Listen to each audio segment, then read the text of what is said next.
Now, what is it? One thing that a person does is he wears clothes. So how do we have holiness in relationship to what we wear? Hashem commanded us to put tzitzis on our clothes. So that way we can even become sanctified in what we wear. One of the most basic things that a human being does, since the sin of Adam Rishon is to wear clothes. So even in that, the way we wear clothes, well, it can make us holy, right? You can iron Fiddler on the Roof at the beginning, tradition. He mentions that. That's a great movie, I think. It's a great movie with a horrible message. If you look into the, if you look into the message, unfortunately, the nostalgia of the movie makes me feel very good. But then when I sit and think about what the message of the movie is very, very bad. What's the message? I mean, the first daughter of Box, she rejects tradition and doesn't go through the shotgun. Right. The second daughter marries a irreligious communist, and the third daughter marries a non-Jewish man. Right. And the father rejects her, and he's viewed as a radical, an insane person. Right. And then at the end of the movie, they make up.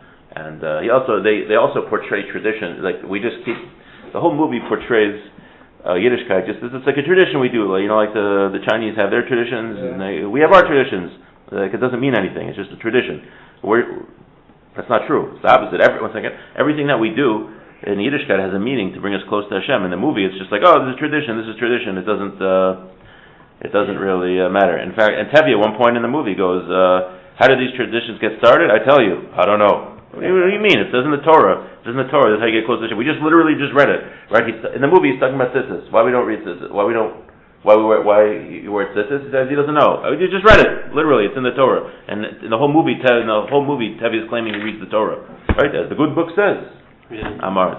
And if you in the movie, when they have the rabbi teaching a Gemara class, he's teaching a very controversial Gemara, and out of the 2,711 pages of Shas, I'm sure they picked that Gemara on purpose to make the Orthodox Jews look as bad as possible. Also, the rabbi's portrayed as a bumbling idiot. So anyway, it's a movie with great songs and a great burst of nostalgia, but a horrible, horrible message. Okay, so